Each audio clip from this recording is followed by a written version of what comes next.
नमस्कार, स्वागत है आपका। आप देख रहे हैं एसडीवी न्यूज़ और मैं रानी गुप्ता आपके साथ। आज ममता सरकार को कलकत्ता हाई कोर्ट से बड़ा झटका लगा है। आपको बता दें कि जिस तरीके से पिछले दिनों ईडी के ऑफिसर्स पर हमलेबाजी की गई थी, वहां के कुछ निवासियों के द्वारा उत्तर 24 परगना में इसी से जुड़ा हुआ ये मामला है और ईडी ने ममता सरकार पर ईडी के खिलाफ जांच मामले में 31 मार्च तक के लिए रोक लगा दी है। यानी कि पूरी तरीके से ममता सरकार की मुश्किलें इस वक्त बढ़ती हुई नजर आ रही है। पहले जहां गृह मंत्रालय और राज्यपाल के द्वारा इस पूरे मामले पर रिपोर्ट मांगी गई थी, तो वहीं अब कोर्ट से भी ममता सरकार घिरती हुई नजर आ रही है।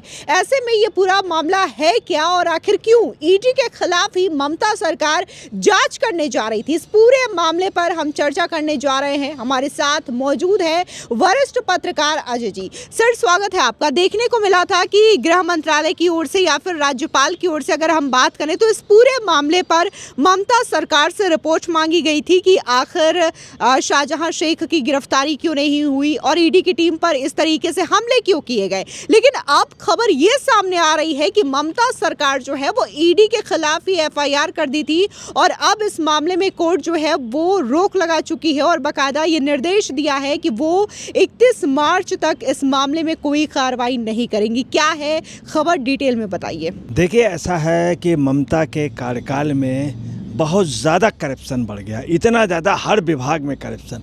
और क्या है, उन्हीं के नेतृत्व में हो रहा। उनका जो भतीजा है अभिषेक बनर्जी, वो आप सुन लिए इन सब का जननी है और इन सब को जो किंग पिन है वो ये अभिषेक बनर्जी है। जैसे दिल्ली में केजरीवाल हैं, ऐसे यहाँ पर अभिषेक बनर्जी का बहुत ख़ास, जो उनका ख़ास है, जहाँ अभिषेक बनर्जी का पैसा लगा शाहजहां शेख पर। शाहजहां शेख का वहाँ हिस्ट्री शीटर है, बहुत बड़ा क्रिमिनल है और उसके बांग्लादेश भारत में दोनों जगह बहुत ज़बरदस्त संबंध है। और 24 परगना जो बॉर्डर पे है, उसका काम ही यही है कि बांग्लादेशियों को और रोहिंग्याओं को पैट करना। राशन में उसने बहुत बड़ा घोटाला किया और वहाँ से बंगाल गवर्नमेंट से बंगाल के लोगों ने जब शिकायतें की तो उस पर जब जांच हुई, जांच के बाद वो सही पाई गई, फिर सीबीआई को केस दिया गया। वहाँ के लोकल लोगों ने किया, वहाँ पर बड़ी प्रॉब्लम थी कि राशन के नाम पे बहुत ज़बरदस्त घोटाला किया। एक आख्यात हैं और तमाम लोग थे। एक और व्यक्ति है उनका जो अभी जेल की जगह अस्पताल में आराम से वो अस्पताल में रह करके और झूठ मूठ अस्पताल में थे। यही शाहजहां शेख का।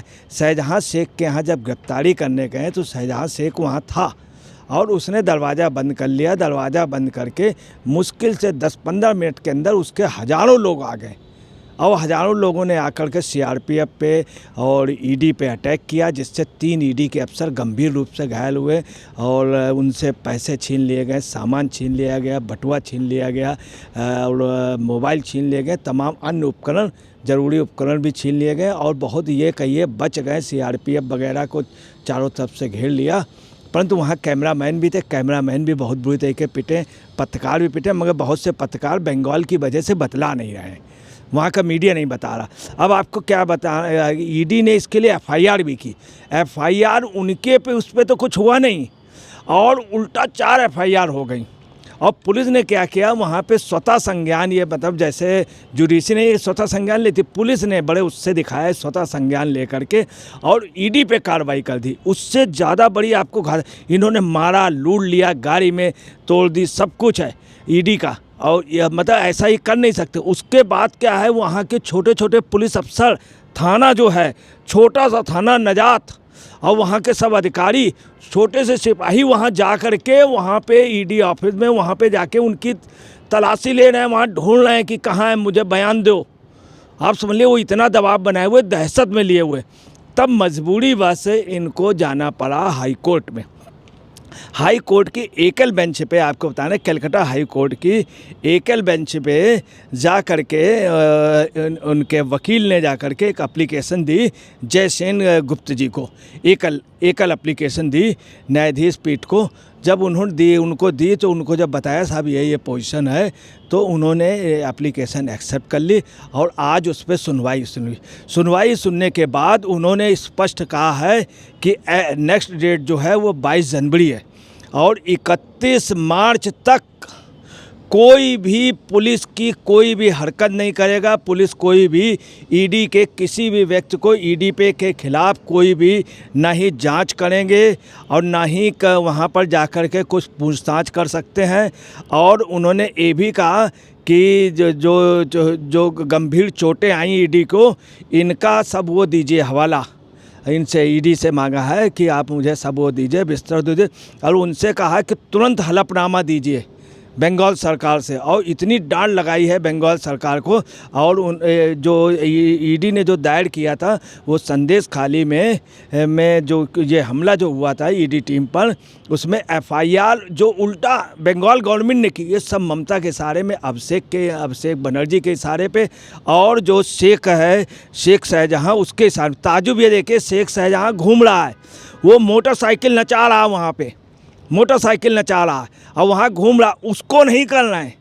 और इनको अरेस्ट करने के चक्कर में ईडी और ईडी की टीम, मतलब कितनी बड़ी देश के अंदर ताजुब के बाद इतनी बड़ी कोई डिक्टेटर देखी ममता बनर्जी के, चूँकि ममता बनर्जी का पूरा, और ममता बनर्जी कह क्या नहीं, वहाँ पे 24 परगना जो बांग्लादेशियों और उनका रोहिंग्याओं के शरणार्थियों का शिविर है, क्या कह रहे हैं, वहाँ का एक एक आदमी जो भी अभी मौजूद आज भी आया वो यहाँ का नागरिक है, मैं हर तरह की सुविधा दूंगा।